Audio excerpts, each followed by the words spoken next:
안녕하세요. 네, 지난 시간에 이어서 이번 시간에는 고대 국가, 부여, 고려, 옥저, 동해, 삼한에 대해서 배워보겠습니다. 이 부분을 배울 때는 시험 문제 각 국가마다 특이한 풍습과 또는 그 지역에서 나는 특산물에 대한 시험이 잘 나오고요. 그리고 마지막으로 중요한 게 바로 제천 행사의 이름입니다. 제천 행사의 이름은 모든 국가가 제천 행사가 있었지만요. 남아있는 국가는 세 군데밖에 없고 그 이름이 내려오기 때문에 그 나라의 제천 행사의 이름을 반드시 기억해야 합니다. 자, 먼저 부여입니다. 부여. 위치상으로는 제일 위에 위치해 있고요. 그 중국 숭화강 중하류 지역에 있었던 나라입니다. 이 부여 같은 경우에는 일단 오부족 연합체였습니다. 정치 구조가. 그래서 왕이 가운데 있고 마가, 우가, 부가, 저가 각 4개의 부족들이 왕을 보필해주는 형태를 띠고 있고 이걸 그림으로 표현하면 이렇습니다. 그래서 4개의 방향에서 출발한다라고 해서 이러한 정치 형태를 사출도라고 합니다. 사출도 굉장히 중요하고요. 이 그림을 그리면 좀 이해하기 쉬워요. 그리고 이게 자세히 보면 어디 뭔가 닮아있죠. 네. 이 모양을 봤을 때 우리가 하고 있는 그 특이한 민속놀이 있죠. 윷놀이가 연상이 됩니다. 윷놀이 유판이랑 거의 흡사한 모양을 띄고 있어요. 자, 그리고 풍습이 중요하다고 했습니다. 풍습은 뭐가 있었냐면 순장과 형사 취수제, 그리고 일책시비법, 그리고 영고라는 제천 행사가 있습니다. 부여는 제천 행사가 영고예요. 영고. 잘 기억해 놓으세요. 자, 일단은 순장 같은 경우에는 사람이 죽으면 같이 생활했던 사람들 같이 묻어주는 그 공동 매장 풍습입니다. 그리고 형사취수제라면 뭐냐면 말 그대로 해석하면 됩니다. 형이 죽고 나면 형의 와이프를 동생이 취하는 겁니다. 이상하죠? 지금 와서는 이해할 수 없는데 이때 당시에는 자기 가문의 세력이 약해지는 걸 굉장히 우려했기 때문에 와이프가 그 친정으로 돌아가 버리면 그 형의 재산은 다 넘어가 버리거든요. 그래서 그 재산을 보호하기 위해서 형이 죽으면 그 동생이 형의 와이프를 취한다. 이거로 형사취수제라고 합니다.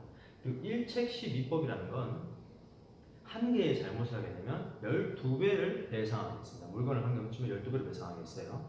자, 그 다음 영고, 제천 행태 이런 게 있습니다. 그래서 국가의 정치 형태 또는 풍습에 대해서 반드시 기억해 줍니다. 자, 그 다음 고구려입니다. 자, 고려 같은 경우에는 부여와 거의 흡사한 정치 형태를 띠고 있는데요. 그 이유는 부여 3대 왕의 아들이었던 주몽이라는 사람이 형제들의 다툼을 피해서 남쪽으로 남아에서 만든 나라입니다. 그래서 부여와는 형제국가예요. 형제국가. 그래서 나중에 보게 되면 그 부여의 그 정치 형태와 고구려의 정치 형태가 비슷하고요. 나중에 뒤에 가게 되면 또 백제가 나오는데 또 비슷한 모양을 띠고 있습니다. 다 형제국가라서 그래요. 자, 고구려도 마찬가지입니다. 오부족 연합체라는 게 부여와 거의 흡사합니다. 근데 그 고구려 같은 경우에 풍습은 서옥제와 동맹이라는 또 제천 행사가 있어요. 고구려는 동맹입니다. 동맹. 제천 행사이고요. 제천 행사. 자, 서옥제. 이게 뭐냐면요. 옛날 말로는 대릴사유제입니다. 대릴사유제. 뭐냐면 남자가 내가 아내로 삼고 싶은 사람 집에 가가지고 일을 해주고 그리고 일정 기간 지나게 되면 와이프를 데리고 올 수 있습니다. 그래서 서옥제는 대리사유제. 서옥이라는 건 여자 집에서 남자가 들어가 살아야 되잖아요. 그러면 그 여자 집에서 남성이 거주하는 집을 서옥이라고 부릅니다. 그래서 서옥제라고 합니다. 자, 이러한 풍습이 있었던 건 고구려가 그 산간 지방에 위치해 있다 보니까 다른 지역에 쳐들어가서 먹을 걸 많이 뺏어 와야 했어요. 그러면 사람들이 많아야 되잖아요. 그럼 군대가 있어야 됩니다. 이 군대를 생산하려면 인구수가 많아야 되죠. 즉 인구를 생산하는데 가장 중요했던 건 여성들입니다. 와이프가 있어야 되잖아요. 그래서 여성이 더 지위가 올라가 있고 여성이 더 귀하니까 남자가 여자 집에 가서 와이프를 데리고 와야 되는 서옥제라는 풍습이 생기게 되는 거죠. 자, 주로 고구려는 어디를 침략해 들어갔냐면 이번에 배우게 될 옥저입니다. 옥저는 읍궁과 삼로라는 족장이 있고요. 그리고 민며느리제 가족 공동 무덤인 그 나무 과학 모양의 공동 무덤이 있습니다. 여기서 민며느리제가 있습니다. 민며느리제. 자, 고구려는 서옥제가 있어요. 여기 민며느리제는 반대입니다. 여자가 어린 나이에 빨리 남자 집에 시집을 가버리는 거예요. 고구려랑 반대죠. 야, 이거 잘 기억해놔야 됩니다. 저는 왜 이렇게 있었을까 생각했을 때, 저는 이렇게 생각했습니다.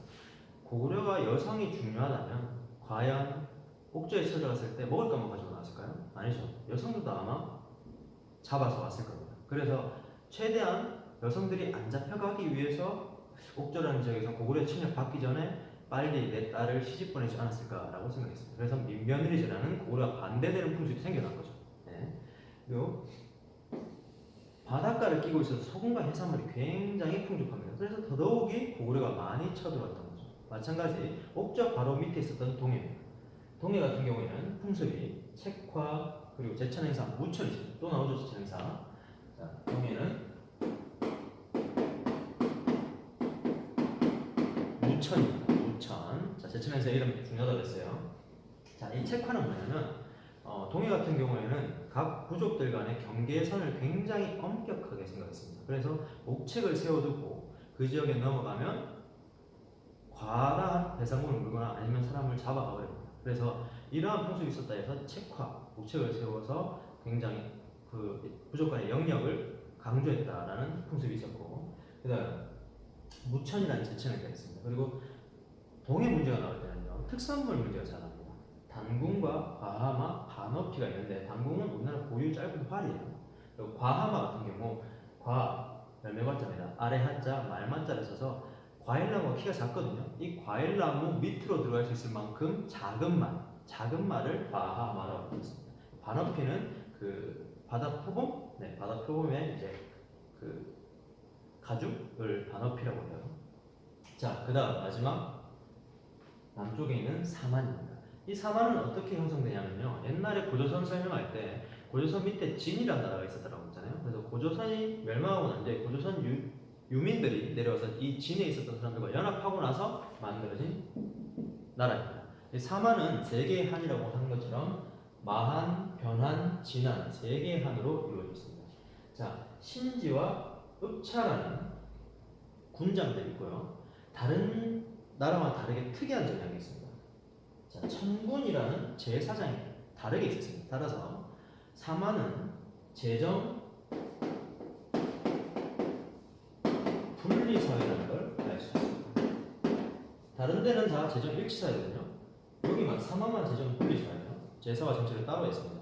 그리고 이 천군이라는 제사장이 있었고 그 천군이 지내는 장소를 소도라고 불렀습니다. 이거는 공권력이 절대 안 들어가요. 누가 물건을 훔치고 소도에 딱 들어가서 숨었어요. 그러면 군사들이 소도 지역에 절대 들어갈 수 없습니다. 신성 불가침 지역이에요.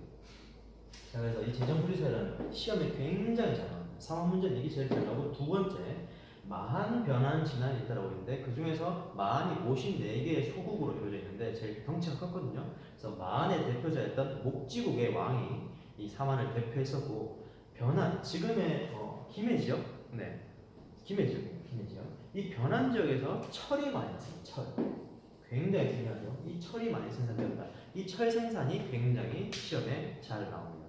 따라서 오늘 배울 내용은 각 나라의 풍습 그리고 특산물, 예, 이것만 외워주면 되는데 좀 어렵죠. 그리고 마지막으로 강조할 건 제천 행사의 종류입니다. 모든 나라가 제천 행사가 있었다고 했어요. 하지만 이름이 나와 있었던 건 이 세 개가. 저는 이 세 개를 외우기 힘들어서 앞에 글자만 따서 외웠어요. 부영, 고동, 동무. 부영, 고동, 동무. 부여, 영호, 고동, 동맹, 동무, 무천. 이렇게 앞글자만 따서 외웠습니다. 이 제천행사의 문제도 잘 나오니까요. 그래서 각 나라의 풍습, 그리고 그 정치 형태, 그리고 이러한 제천행사의 이름, 그리고 사만 지역에 천군이 있어서 재정 분리 사회였다라는 거. 그다음 변한 지역에는 철이 많이 났다. 이러한 문제가 자주 나오고, 한국사 검정 시험 같은 경우에는 이 각 나라별로 한 문제씩 반드시 나왔었습니다. 또는 만약에 다른 사만이나 그 옥저 동해 문제가 나온다면 고구려 부여 문제 잘 안 났거든요. 왜냐하면 특히 고구려는 그 뒤에 삼국시대 할 때 또 문제를 낼 수 있기 때문에 그렇습니다. 네, 그래서 이 점만 유의해서 공부해 준다면 이 부분은 그렇지 어렵지 않게 공부할 수 있을 테니까 여러분 잘 기억해 두시고, 오늘 제가 칠판에 적었던 내용만 머릿속에 기억해 주시면 됩니다. 감사합니다.